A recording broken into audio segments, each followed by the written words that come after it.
Lição 5. 3 de agosto de 2025. Título da lição: Uma igreja cheia de amor. Introdução. Nesta lição, veremos como o amor de Deus se manifesta numa igreja genuinamente cristã. Ele capacita a igreja a enxergar os mais necessitados e a buscar caminhos para que suas carências sejam atendidas. Esse amor, contudo, não é um mero sentimento humano. Em vez disso, ele é a expressão máxima da graça de Deus que foi derramada abundantemente nos corações daqueles que creem em Jesus. Somente através do amor de Deus o cristão aprende a ser solidário e generoso com aqueles que precisam ter suas necessidades supridas. Primeiro tópico: o amor manifestado na comunhão cristã. Ponto 1. O crescimento da igreja cristã. Nesse ponto de sua narrativa, Lucas se refere à igreja como a multidão dos que criam, verso 32. Essa expressão pode ser entendida com o sentido de um grande número ou assembleia. A igreja que havia começado com 120 discípulos, agora é uma grande multidão. Uma igreja pequena possui a mesma natureza e essência de uma igreja grande. Assim como uma igreja grande, uma pequena igreja também enfrenta seus problemas e desafios. Contudo, os desafios e problemas de um grande povo são maiores em proporção em relação a uma pequena. Eles se tornam mais complexos e, portanto, mais desafiadores. Ponto 2. Os desafios do crescimento. Assim, vemos a igreja de Jerusalém crescer em escala geométrica. Ela se multiplicava, Atos 6, 7, e com isso os desafios também eram maiores. Como essa igreja, que até pouco tempo não passava de um pequeno número, se comportaria com um novo formato adquirido? Ela manteria a unidade em meio à complexidade? Somente o amor poderia manter o elo fraterno entre os crentes. De fato, Paulo dirá que o amor de Deus foi derramado nos corações dos crentes pelo Espírito Santo, Romanos 5, 5. Aos Colossenses, o apóstolo dos gentios disse que o amor é o vínculo da perfeição, Colossenses 3, 14. Somente através do amor cristão a igreja pode manter-se unida. Quando uma igreja se fragmenta e se divide, isso significa que o egoísmo tomou o lugar do amor em algum ponto. Ponto 3. A vida interior. A expressão era o coração e a alma, Atos 4, 32, mostra a igreja em sua essência, revelando sua união interna. O Espírito Santo capacitou poderosamente os cristãos para cumprir a missão fora da igreja, Atos 1, 8, para a tarefa do evangelismo, Atos 4, 31 e 33, Atos 8, 6 e 7, mantendo os crentes unidos internamente.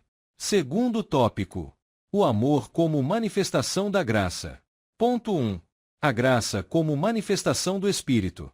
O melhor ambiente para a manifestação dos dons do Espírito é em uma igreja onde o amor de Deus está presente. Lucas nos informa que os apóstolos davam, com grande poder, testemunho da ressurreição do Senhor Jesus, Atos 4, 33. O contexto nos mostra que o Espírito opera em um ambiente que lhe é propício, isto é, onde a igreja está banhada no amor cristão.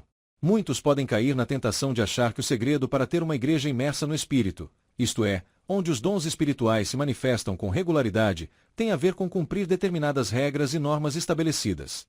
Regras são importantes e não podemos viver sem elas. Contudo, o Espírito opera no ambiente onde há comunhão entre os irmãos. Às vezes, podemos quebrar a comunhão com os outros, achando que não tem importância, mas Jesus ensina que, para ser perdoado por Deus, devemos perdoar sinceramente nossos irmãos, Mateus 6, 15 e 18, 35. Qualquer ensino contrário a isso é falso. Ponto 2. A graça como favor imerecido. Há ainda um outro aspecto da graça de Deus revelada neste texto. Em todos eles havia abundante graça. Atos 4, 33. Isso significa que a graça de Deus estava manifestada tanto nos apóstolos como em toda a igreja. Esse texto não se encontra deslocado, mas é posto aqui com o propósito de mostrar a razão ou motivo daquele contagiante ambiente cristão.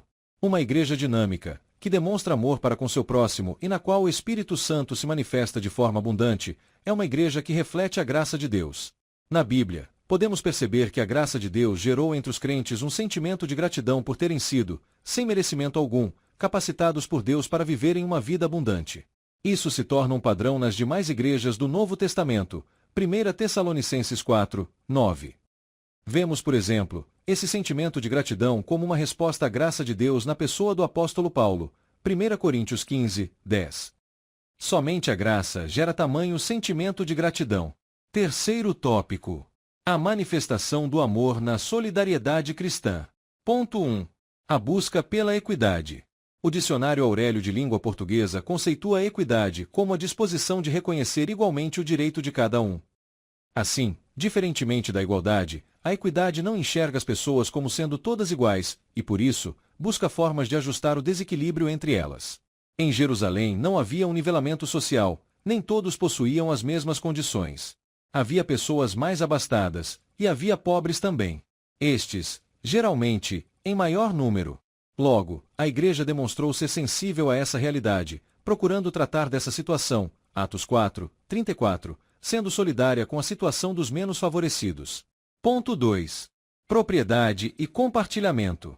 Estudiosos observam que a Igreja de Jerusalém vivia uma comunidade de compartilhamento, não de domínio. Os crentes mantinham a propriedade de seus bens, mas os disponibilizavam conforme a necessidade de cada um. Desse modo, eles compartilhavam tudo o que tinham. Isso pode ser observado com Maria, mãe de João Marcos. Ela também pertencia à Igreja de Jerusalém e, em vez de vender sua casa, a pôs a serviço da Igreja, transformando-a em uma casa de oração onde a Igreja se reunia. Atos 12, 12. A prática da generosidade pode mudar de acordo com o tempo, lugar e circunstâncias. Contudo, o princípio que a governa permanece o mesmo. Podemos fazer o bem a quem necessita de uma forma ou de outra. Ponto 3. Um exemplo da voluntariedade. Lucas destaca que os que possuíam herdades ou casas, vendendo-as, traziam o preço do que fora vendido e o depositavam aos pés dos apóstolos. Atos 4, 34. Nada aqui foi feito de forma obrigatória. Ninguém contribuiu porque foi constrangido a isso. O texto bíblico deixa claro que havia voluntariedade nos crentes em ajudar uns aos outros. Havia uma consciência de pertencimento e, por isso, ninguém deseja ver o outro excluído. Isso era a manifestação do grande amor de Deus derramado nos corações daqueles crentes. Conclusão. Chegamos à conclusão de mais uma lição bíblica. Vimos como o amor de Deus, derramado nos corações da primeira igreja, mobilizou os crentes a socorrer os mais necessitados.